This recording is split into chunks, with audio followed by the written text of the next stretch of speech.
Então vamos lá, pessoal. Função quadrática. Então nós vamos estudar as funções de segundo grau. Elas também são conhecidas como função quadrática, né? Isso aqui é a forma geral como a gente conhece uma função de segundo grau, uma função quadrática. Onde y é igual a, olha aqui o nosso a vezes x ao quadrado mais bx mais c, em que a pertence aos reais com a diferente de zero. O que significa esse diferente de zero aqui? Para poder existir uma função quadrática, o a aqui ó, ele tem que ser diferente de zero, tá bom? Não pode ser igual a zero, pode ser menor que zero, ele pode ser maior que zero, mas nunca ele pode ser igual a zero. O b tem que ser pertencente aos reais, o b pode ser zero? Sim, pode. O c pertencente aos reais, o c também pode ser zero? Sim, ele pode ser zero, tá? Uma outra forma da gente poder apresentar a função quadrática, e é importante a gente conhecer essas outras duas formas aqui, né? A canônica e a fatorada. Isso aqui é importante da gente reconhecer, porque no cálculo, mais na frente, nós vamos poder ter que usar elas dessa maneira aqui, dessa forma como está sendo apresentada, tá? Então, olha aqui, ó, y ou f de x, né, é igual a A que multiplica, olha aqui, ó, os quadrados, né, ao quadrado, né, x menos x vértice ao quadrado mais y de vértice. Prestem atenção, ó, eu estou usando o x do vértice e o y do vértice, tá bom? E a forma fatorada? Já nós vamos ver o que é vértice. A forma fatorada. Nós temos aqui y, que é igual ao f de x, que é igual a A, que multiplica x menos x1, ou x', tá? Então vamos lá. A que multiplica x menos x1, que multiplica x menos x2. Esse x1 é o que a gente chama de x', e esse aqui é o que a gente chama de x', ou também conhecido como os zeros da função. A equação de segundo grau e os zeros da função. Bom, a gente vai estudar então como que acontece esse f de x igual a zero. Bom, isso aqui se dá daquela maneira como a gente sempre resolveu, a maneira mais clássica possível, que é resolver uma equação de segundo grau. Então a gente vai pegar todo f de x e vai igualar a zero, que é o quê? A vezes x ao quadrado mais bx mais c, que é igual a zero. Fórmula de Bhaskara, tá? Então, o que acontece? A gente vai simplesmente aplicar a fórmula de Bhaskara, aquilo que a gente já estudou há muito tempo. Isso aqui é só revisando mesmo, que são alguns conceitos básicos. As raízes x1 e x2 da equação são os zeros da função.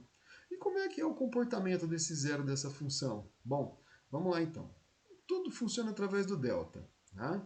Então, quando o delta ele for maior do que zero, nós vamos ter x', x', ou x1, x2 diferentes entre si. Quando o delta for igual a zero, nós vamos ter uma única raiz real, tá? Então, x1 e x2 serão iguais. E se o delta for menor que zero, x1 e x2 não pertencem aos reais. Como que a gente pode obter também? Não é só pela fórmula de Bhaskara, nós também podemos obter por soma e produto, tá? A gente já fez isso dentro de sala de aula algumas vezes, né? Como é que é isso? Então, a soma, tá? Dessas raízes, a gente pode obtê-las através dessa pequena formulazinha aqui, que é o que? Menos b dividido por a. E o produto das raízes, que é o que? x1 vezes x2, que é igual ao quanto? C dividido por a. Então, o que é a soma? A soma vai ser menos b sobre a e o produto c sobre a. Se a gente resolver dessa maneira por soma e produto, a gente também chega às raízes da função de segundo grau. O gráfico de uma função quadrática. A curva que representa uma função quadrática é denominada parábola e apresenta algumas características muito interessantes. Tá? Então, por exemplo, aqui ó, nós temos um a maior do que zero. A concavidade da parábola é voltada para cima. Quando a for menor do que zero, a concavidade é voltada para baixo. O gráfico de uma função quadrática. A parábola ela sempre tem simetria em relação a um eixo, né? Que passa pelo seu vértice. O que é o vértice? O vértice pode ser a parte mais alta ou a parte mais baixa de uma parábola. Tá? Aqui nós temos uma apresentação do vértice. Ó. Então, o vértice, nesse caso aqui, é o ponto mais baixo, tá? E ele se dá esse ponto aqui pelas coordenadas x e y, tá? Onde o x do vértice ele vai ser menos b dividido por 2 vezes a, e o y do vértice ele vai ser isso aqui, ó, menos b ao quadrado menos 4 vezes a vezes c dividido por 4, ou também conhecido como menos delta dividido por 4 vezes a. Olha só que interessante, tá? Então, essas daqui são as formas como a gente pode obter esse vértice. Ele pode ser a parte mais alta ou a parte mais baixa do gráfico de uma função quadrática, tá bom? Então, vamos lá. Aqui eu já expliquei na anterior que quando A for maior do que zero, a concavidade voltada para cima, e quando A for menor do que zero, a concavidade ela vai ser voltada para baixo. Tá?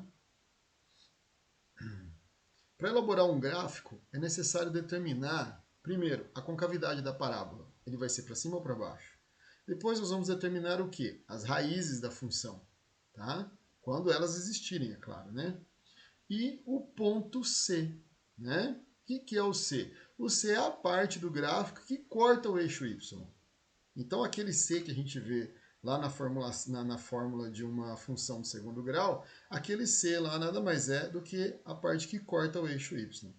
E as coordenadas do vértice, que vai ser o x do vértice e o y do vértice. Tá?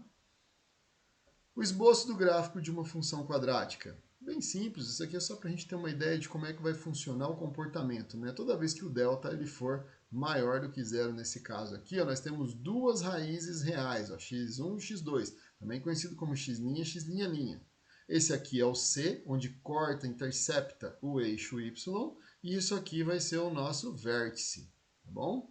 Quando o A for, nesse caso aqui, menor do que zero, então a concavidade é voltada para baixo. Então nós temos x1 e x2, ou x', x'', e o vértice, no caso, se torna a parte mais alta do nosso gráfico. E mais uma vez, aqui é o C, onde intercepta o eixo Y, tá? Ou f de x também, que a gente pode conhecer como f de x. Quando o delta for igual a zero, opa, olha só, o delta igual a zero, nós temos uma única raiz real. Tá aqui, ó, só uma raiz. Tá? Nós temos o y, que intercepta o eixo y. Tá? Nós temos o ponto C, aliás, que intercepta o eixo y. Tudo bem? E aqui nós vamos ter uma única raiz real, que também é o extremo do nosso vértice. Então, aqui, ó, x1, x2 é igual ao x do vértice. Toda vez que o A, aqui nesse caso, for maior do que zero, concavidade para cima. E se o A for menor do que zero, concavidade para baixo, também da mesma maneira. Podem reparar qual é a diferença de uma para outra. Quando o delta for maior do que zero, nós temos x', x'', diferente, ou x1 e x2 diferentes. Quando o delta for igual a zero, nós temos uma única raiz. Tá?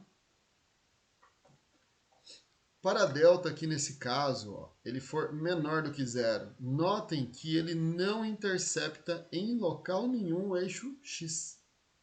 Tá?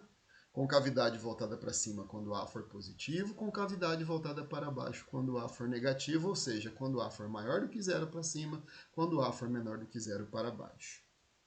Bem? O estudo de sinal de uma função quadrática. Bom, o estudo de sinal vai depender sempre do delta e do coeficiente A. Então, nós temos aqui, nesse caso, ó, um delta maior do que zero. Olha só o que acontece aqui. Ó.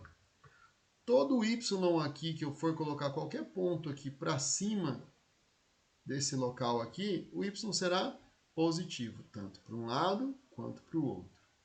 E tudo que eu for colocar de valor de y entre as raízes, olha aqui, o y será negativo. Tá? Vamos ver esse outro caso aqui, estudar esse outro caso. Nesse caso aqui, o delta ele vai ser igual a zero. Nós só temos uma única raiz real. Tá? Só uma raiz. E aqui também é o vértice. Então, o que acontece com o y aqui na formação desse gráfico para a gente? Todos os y daqui serão positivos. Todos serão positivos. E nesse caso aqui, todos eles também serão positivos. Notem que nesse caso aqui, o A ele é maior do que zero, e nesse caso aqui o A também é maior do que zero. E agora, o que está acontecendo aqui? O A é menor do que zero, com cavidade voltada para baixo. O que está acontecendo com esse estudo de sinal aqui? Ó? A gente pode notar que tudo que forma essa parte mais alta aqui do nosso gráfico, todos os y aqui serão positivos, maior do que zero. E todos os outros pontos que formam a parte daqui de baixo do nosso gráfico, ou seja, abaixo do eixo x, todos os y serão negativos. Os y vão ser, os pontos de y serão todos eles menor do que zero. E aqui nesse caso nós temos quando delta for igual a zero, uma única raiz, e aqui quando delta for menor do que zero. Determinação dos pontos de encontro de uma reta e da parábola. Quando que uma reta vai encontrar com uma parábola e como que a gente pode determinar esses pontos? Bem importante a gente relembrar isso daqui e bem importante da gente guardar isso daqui, porque mais para frente isso daqui também é ferramenta do cálculo. Estou trazendo aqui para todos nós podermos estudar as ferramentas do cálculo que nós vamos estar utilizando durante essa disciplina, tá, pessoal? Então vamos prestar bem atenção nisso daqui. A reta m de x mais p. Espera aí, professor, a gente acabou de estudar lá na matéria anterior que seria a vezes x mais p mais b. Sim, seria a vezes x mais b. Só que para não confundir com esse outro a que nós estamos estudando aqui agora, que no caso é a função de segundo grau, o que a gente fez então? Então eu substituí o a e o b por p e m, tá? Por m e p. Tudo bem? Então vamos colocar aqui, o y ele é igual a m vezes x mais p. E no caso da parábola, eu tenho o que aqui? Y ele vai ser igual a vezes x ao quadrado mais bx mais c. Então o que eu posso dizer? Eu vou igualar os y. Eu vou colocar esse y igual a esse, o y da reta, igual ao y da parábola. Então vamos igualar os dois. Aqui nesse caso eu igualei os dois. Quanto vale o y da reta? O y da reta vale m vezes x mais p, que é igual ao y da parábola, que é quanto? A vezes x ao quadrado mais bx mais c. Resolvendo isso daqui através da aplicação da distributiva, fica como? A vezes x ao quadrado mais x que multiplica b menos m. Espera aí, mas por que ficou isso daqui, professor? X que multiplica b menos m. Por que ficou dessa maneira? Porque, veja bem, eu tenho m multiplicando x e aqui eu tenho b multiplicando x. X está em evidência, então eu coloco x em evidência e então eu reescrevo colocando quais são os outros dois termos, que seria b menos m, mais c menos p, tá? Então, C menos P aqui, eles acabam ficando que são os fatores independentes, né? Eles são independentes, eles não possuem nenhuma incógnita acompanhando. E eu coloco tudo isso aqui sendo igual a zero, tá? Então, dessa maneira, eu consigo determinar os pontos de encontro de uma reta e da parábola. Algumas aplicações. Vamos ver como é que isso aqui funciona? Bom, aqui nós temos esse pequeno problema aqui para a gente poder resolver. Uma agroindústria produz por dia X unidades, ou seja, X caixas de conservas. Tudo o que produzir será vendido por R$100 a unidade, ou seja, cada caixa vai custar R$100. Então, quando X unidades forem produzidas a cada dia, o custo total da produção diária em reais ele vai ser igual a x ao quadrado mais 20x mais 700. Assim, para que a agroindústria tenha um lucro diário de R$900, qual deve ser o número de caixas vendidas, produzidas e vendidas por dia? Aí é que fica essa pergunta, pessoal. Como é que eu vou saber como é que vai ficar isso daqui? Bom, eu vou utilizar as funções. Então, eu vou utilizar a função de segundo grau e a função também de primeiro grau para poder resolver isso daqui para a gente. Tá? De que maneira? Vem comigo, vamos acompanhando isso aqui. Então, a função receita. Olha aqui a minha função receita. Então, o que eu tenho aqui? 100 vezes x. E a minha função custo, né? Qual que vai ser o custo? X ao quadrado mais 20x mais 700. Então, é isso daqui que eu tenho, a função receita e a função custo. Para isso, a gente vai ter que trabalhar um pouquinho de matemática financeira aqui, que mais para frente também vai ser útil para vocês quando estiver trabalhando a parte de administração. Vamos lá, então. A função receita está aqui, a função custo está aqui, conforme já foi feito anteriormente. Então, como é que fica a função lucro? A função lucro, ela é o quê? Receita menos custo. Então, o que eu faço aqui? Eu pego essa função receita menos a função de custo que está aqui, ó. Vocês podem observar. Tá? Então, o y vai ser igual a 100x menos. Olha esse sinal de menos aqui. Esse sinal de menos é dessa fórmula aqui, ó. Receita menos custo. E aí eu pego essa função custo e coloco toda ela aqui dentro. Esse sinal de menos, gente, prestem bem atenção. Ele mudará todos os sinais aqui dentro desses parênteses. Então, olha aqui, está bem destacado para vocês. Então, eu faço 100x, esse daqui troca todos os sinais, estão trocados os sinais aqui. E então, eu reescrevo. Vai ficar como? Menos x ao quadrado, mais 80x, 100x menos 20x dá 80x positivo, menos 700. Isso aqui fica, então, sendo a minha função lucro. Aí é que vem a pergunta, lucro diário de R$900. Como que eu vou chegar num lucro diário de R$900? Então eu pego a minha função lucro e igualo ela ao quanto que eu quero, que é o meu objetivo de R$900. Tá bom? Então eu faço isso daqui, igual a 900, passo 900 para o outro lado, troco o sinal, né? Muda a operação matemática do 900, se ele estava aqui positivo, somando, passo para o outro lado, diminuindo, menos aqui e menos aqui eu conservo o sinal e somo, tá bom? Então vai ficar menos x ao quadrado mais 80x menos 1.600, que é igual a zero. Isso daqui vai ser a minha função para chegar no lucro diário. Então, o lucro diário de R$900 está escrito aqui a minha função. Eu já resolvi ela aqui e já está resolvida. Agora vamos utilizar quem para poder a gente chegar nisso daqui? O vértice.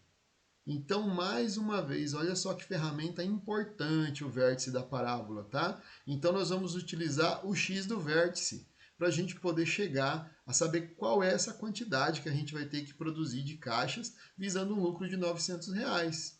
Como que a gente faz? Fórmula do x vértice. Como é que é o x vértice? Ele vai ser, x vértice vai ser igual a menos b dividido por 2 vezes a. Olha aqui, quem que é o b aqui? Quem que é o a aqui nessa nossa função? Então, nós vamos utilizar isso daqui, ó. Então, vai ficar menos, o b vale quanto? 80. 2 vezes o a. O a vale quanto? Menos 1. 2 vezes menos 1, menos 2. Tá bom? Então, se eu tenho o menos que é da fórmula, esse menos que é da fórmula, menos 80 dividido por menos 2 é igual a 40. Então, eu vou ter que produzir e vender 40 caixas para obter um lucro diário de R$900. Qual das opções abaixo trata-se de uma função quadrática? Letra A ou letra B? Vamos observar o seguinte, pessoal. Isso aqui parece uma função quadrática? Aqui na letra B, parece uma função quadrática? Não, não parece. Mas no cálculo, nem sempre aquilo que a gente vai chegar e vai observar vai parecer que é uma função quadrática. E o que a gente vai ter que fazer? Nós vamos ter que melhorar esse sistema. Esse sistema que não está pronto ainda. E o que nós temos que fazer aqui é aplicar a propriedade da distributiva. Então, nós vamos fazer aquela propriedade da distributiva. 2x vezes x, 2x vezes menos 3, menos 1 vezes x, menos 1 vezes menos 3. E aqui nós temos ó, menos x vezes x, menos x vezes 1. Resolve isso daqui, pessoal. Resolve isso daqui e obtém essa resposta. E aí você vai me falar, letra A é uma função quadrática? E o mesmo procedimento nós vamos aplicar aqui na B. A B é uma função quadrática? Faz aí, responde para mim. Já respondeu, né? Então tá aqui, olha só. Essa daqui é a resposta da letra A. Então f de x é igual a x ao quadrado menos 8x mais 3. É uma função quadrática. E a letra B? Tá aqui. Letra B, o resultado disso aqui tudo foi 2x mais 1. Não é função quadrática. Grato por sua atenção, até a próxima e vamos resolver os exercícios que estão lá nos esperando.